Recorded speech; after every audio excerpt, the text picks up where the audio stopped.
एक बहुत बड़े रेलवे स्क्रैपयार्ड की तस्वीर जरा जहन में लाइए। जहां तक नजर जाए मतलब 25 साल पुराने जंग खाए हुए भारी भरकम यात्री डिब्बों की कतारें खड़ी हैं। हाँ, और पहली बार देखने में तो यही लगता है कि इन विशालकाय लोहे के ढांचों की कहानी बस यहीं खत्म हो गई। बिल्कुल, ये वो डिब्बे हैं जो अपनी म्याद पूरी कर चुके हैं और अब कबाड़ में काटे जाने का इंतजार कर रहे हैं। लेकिन आज के इस विस्तृत चर्चा में हम इसी कबाड़ से जुड़ी एक ऐसी कहानी डिकोड कर रहे हैं जो वाकई हैरान करने वाली है। और दिलचस्प भी, क्योंकि यही कबाड़ भारतीय रेलवे और ऑटोमोबाइल सेक्टर के लिए एक अरबों रुपए की ग्रीन लॉजिस्टिक्स मशीन में बदल गया। सही कहा। हमारे पास आज एनएमजी लॉजिस्टिक्स ट्रांसफॉर्मेशन से जुड़ा कुछ बहुत ही शानदार तकनीकी डेटा और प्रेजेंटेशन स्लाइड्स हैं। और आज हमारा मिशन ये समझना है कि कैसे सस्पेंशन, हाँ उसी भौतिकी वाले सस्पेंशन के एक छोटे से सिद्धांत ने दो बड़े उद्योगों की समस्याओं को एक झटके में हल कर दिया। मतलब एक perfect circular economy master class कह सकते हैं इसे। बिल्कुल। तो चलिए सीधे मुद्दे पर आते हैं। किसी भी बड़े आविष्कार के पीछे ना एक बड़ी समस्या होती है, पर यहाँ एक नहीं बल्कि दो अलग अलग उद्योगों की दुविधाएं एक साथ टकरा रही थीं। हाँ, अगर हम रेलवे की बात करें तो उनके पास 25 साल पुराने आईसीएफ डिब्बों का पहाड़ जमा हो रहा था। मतलब इंटीग्रल कोच फैक्ट्री वाले वो नीले डिब्बे जो हम सब ने देखे हैं। जो एंड ऑफ लाइफ स्टेज पर पहुंच चुके थे। एग्जैक्टली। सुरक्षा नियमों के कारण उन्हें पटरियों से हटाना ही पड़ता है। तो रेलवे के लिए ये एक बहुत बड़ा डेड एसेट या कबाड़ बन रहे थे। और मजेदार बात यह है कि ठीक उसी समय ऑटोमोबाइल इंडस्ट्री एक बिल्कुल अलग ही संकट से जूझ रही थी। कारों का प्रोडक्शन तो बढ़ रहा था, लेकिन उन्हें दूर दराज के शहरों तक पहुंचाना मतलब वो एक बहुत बड़ा सरदर्द बन चुका था। क्योंकि ट्रकों से भेजना बहुत धीमा था और उससे प्रदूषण भी बहुत होता है। हाँ, और सड़क पर ट्रैफिक भी बढ़ता है। तो ऐसे में ऑटो कंपनियों ने रेलवे की तरफ देखा। पर यहाँ हमारे सोर्स मटेरियल में एक एनालॉजी दी गई है जो मुझे बहुत सटीक लगी। अच्छा, कौन सी? ये कि पारंपरिक मालगाड़ी में कारों को भेजना, मतलब जो स्टैंडर्ड फ्रेट वागन होते हैं ना, BOXN या BCN, उनमें कारों को भेजना बैलगाड़ी में सफर करने जैसा है। अरे हाँ, ये एनालॉजी बिल्कुल परफेक्ट है। क्योंकि उन पारंपरिक मालगाड़ियों का सस्पेंशन कोयला या स्टील ढोने के लिए बना होता है। वो बहुत ज्यादा कठोर या स्टिफ होता है। मतलब अगर उन झटकों वाली मालगाड़ी में महंगी कारें भेज दी तो उनका कबाड़ बन जाना तय। बिल्कुल। झटके और कंपन से कारों को भारी नुकसान होता और यहीं पर रेलवे का वो आहा मोमेंट आया। हाँ, जो इस पूरी कहानी की कोर इनसाइट है। राइट। रेलवे ने सोचा कि इंसानों के आरामदायक सफर के लिए आईसीएफ कोच में हाइड्रोलिक सस्पेंशन होता है, तो इंजीनियरों ने सिद्धांत लगाया कि देखिए, कारों को भी तो पैसेंजर्स जैसा ही आराम चाहिए ना। अरे वाह, मतलब कारों को भी VIP ट्रीटमेंट। हाँ, और बस इसी सोच से एनएमजी यानी न्यू मॉडिफाइड गुड्स वैगन का जन्म हुआ। ये आइडिया तो कमाल का है, पर सोचने में जितना आसान लगता है, मतलब एक आम यात्री कोच को कार कैरियर में बदलना कोई छोटा काम तो नहीं है ना। बिल्कुल नहीं। ये सिर्फ अंदर जाकर सीटें उखाड़ने वाला काम नहीं है। तो फिर इसकी शारीरिक रचना या एनाटॉमी में क्या क्या बदलाव किए जाते हैं? देखिए, सबसे पहले तो अंदर की सारी सीटें हटाकर एक खाली स्पेस बनाया जाता है। लेकिन जब आप अंदर का स्ट्रक्चर निकालते हैं तो डिब्बे की मजबूती कम हो जाती है। ये तो है। खोखला होने पर तो डिब्बा कमजोर पड़ जाएगा। तो सुरक्षा के लिए खिड़कियों और दरवाजों पर वेल्डिंग कर दी जाती है। इसे विंडो सीलिंग कहते हैं। अच्छा, ताकि पूरा ढांचा एक मजबूत ट्यूब की तरह काम करे। एग्जैक्टली। और फिर वजन कम करने के लिए डिब्बे के नीचे लगे अंडर गियर से बैटरी बॉक्स और डायनामो जैसी भारी चीजें हटा दी जाती हैं। मतलब डिब्बे का अपना वजन कम हो गया तो वो ज्यादा कारें उठा सकता है, उसकी पेलोड क्षमता बढ़ गई। बिल्कुल सही। पर एक व्यवहारिक सवाल है, डिब्बे के साइड वाले दरवाजे तो छोटे होते हैं, कारें अंदर कैसे जाती हैं? इसके लिए कोच के दोनों सिरों पर यानी एंड्स पर एंड फ्लैप और स्विंग डोर लगाए गए हैं। तो होता यह है कि कारें एक कोच से दूसरे कोच में ड्राइव करके आसानी से जा सकती हैं। पूरी ट्रेन एक लंबी सुरंग बन जाती है। क्या बात है। और चलती ट्रेन में कारें हिले नहीं, इसके लिए क्या व्यवस्था है?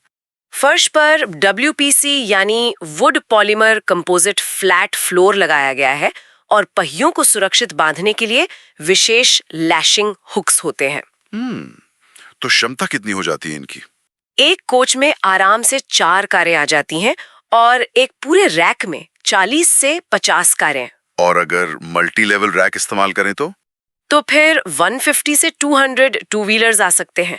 मतलब प्रति कोच 50 से 60 टन की भारी लोडिंग क्षमता मिल जाती है। ये आंकड़े तो वाकई इम्प्रेसिव है, लेकिन मेरे दिमाग में एक पुशबैक आ रहा है, मतलब एक सवाल है। हाँ, बताइए ना। हम इसे ग्रीन इंजीनियरिंग कह रहे हैं, लेकिन पुराने डिब्बों को काटना, वेल्डिंग करना, क्या इस तरह का भारी औद्योगिक काम पर्यावरण के लिए खतरनाक नहीं है? इसमें तो बहुत जहरीला धुआं निकलता होगा। ये एक बहुत ही महत्वपूर्ण सवाल खड़ा करता है और रेलवे ने इसका भी सस्टेनेबल समाधान निकाला। उन्होंने डिब्बे काटने के लिए पारंपरिक गैस कटिंग का इस्तेमाल नहीं किया। तो फिर क्या इस्तेमाल किया? उन्होंने प्लाज्मा कटिंग का उपयोग किया। इससे धुआं और प्रदूषण बहुत कम होता है। अच्छा, और वेल्डिंग के धुएं का क्या? उसके लिए उन्होंने GMAW वेल्डिंग तकनीक अपनाई, जिसमें ठोस मिग वायर यानी सॉलिड मिग वायर का इस्तेमाल होता है। इससे जहरीले धुएं का उत्सर्जन भारी मात्रा में कम हो जाता है। तो मतलब प्रोसेस को भी ग्रीन रखा गया। और इतना ही नहीं, जो पेंट इस्तेमाल हुआ है वो WHO मानकों वाला लेड फ्री पेंट है, सीसा रहित। वाकई ये तो कबाड़ को रिसाइकिल करने का एक आदर्श सर्कुलर इकोनॉमी मॉडल है। लेकिन तकनीकी रूप से तो ये बेहतरीन है, पर क्या असल दुनिया की कंपनियों ने इस पर भरोसा किया? मतलब जमीनी स्तर पर इसके नतीजे क्या रहे? नतीजे तो बाजार के लिए किसी बूम से कम नहीं थे। 2014 में ना ऑटो उद्योग का रेल डिस्पैच केवल 1.5% के आसपास था। सिर्फ 1.5%? हाँ, लेकिन इस इनोवेशन के बाद वित्त वर्ष 2022 में ये आंकड़ा 20% को पार कर गया और 2030 तक इसे 35% करने का लक्ष्य है। मतलब सीधा सीधा व्यापार बढ़ रहा है। और रेलवे की कमाई का क्या डेटा है हमारे सोर्स में? अकेले माल ढुलाई से वित्त वर्ष 2025 की पहली 3 तिमाहियां यानी Q1 से Q3 में ही 973 करोड़ रुपए की कमाई हुई है। 973 करोड़ एक कबाड़ हो चुके एसेट से? ये तो माइंड ब्लोइंग है। बिल्कुल।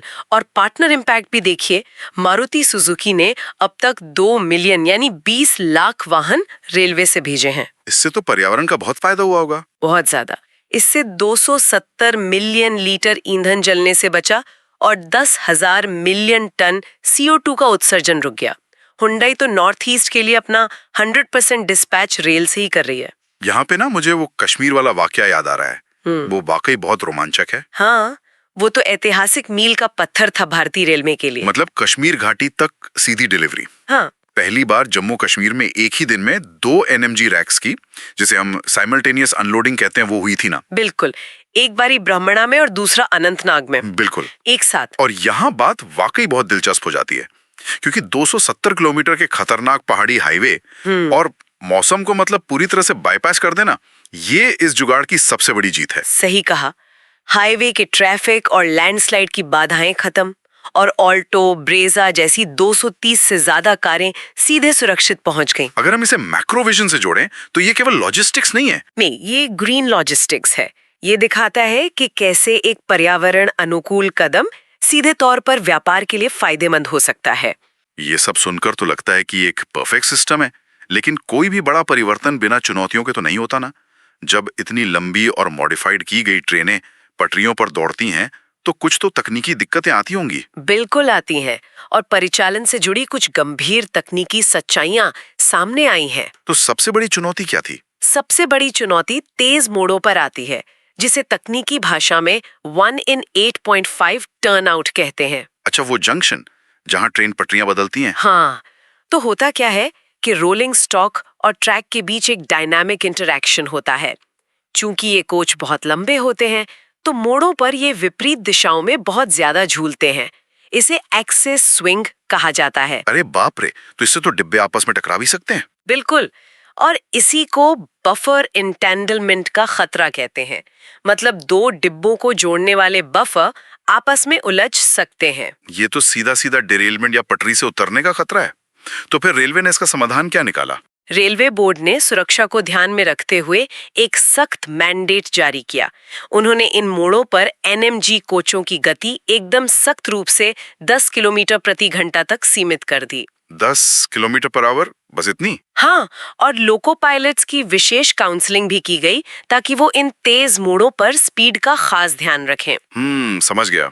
पर जैसे जैसे तकनीक आगे बढ़ती है, मतलब विकास रुकता तो नहीं है ना? बिल्कुल नहीं। स्टैंडर्ड NMG की स्पीड 75 किलोमीटर थी, लेकिन अब रेलवे अगली पीढ़ी की तकनीक पर काम कर रहा है। अब NMG-H आ गया है। NMG-H, ये H किसके लिए है? H माने हाई स्पीड और हैवी।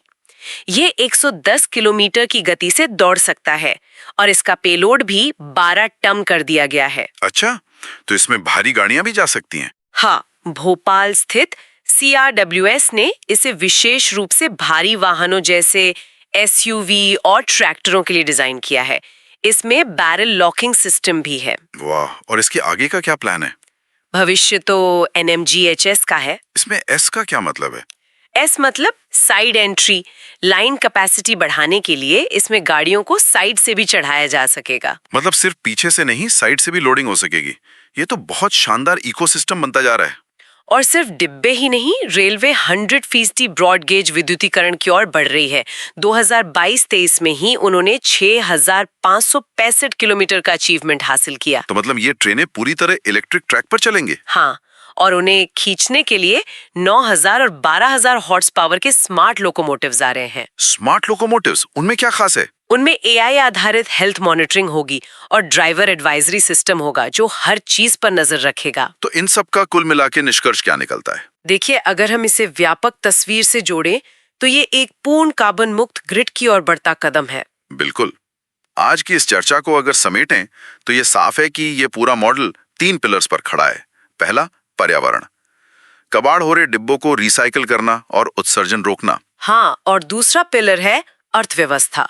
ऑटो कंपनियों को सस्ती और तेज डिलीवरी देना, जिससे रेलवे का रेवेन्यू बढ़ा। और तीसरा पिलर, भविष्य।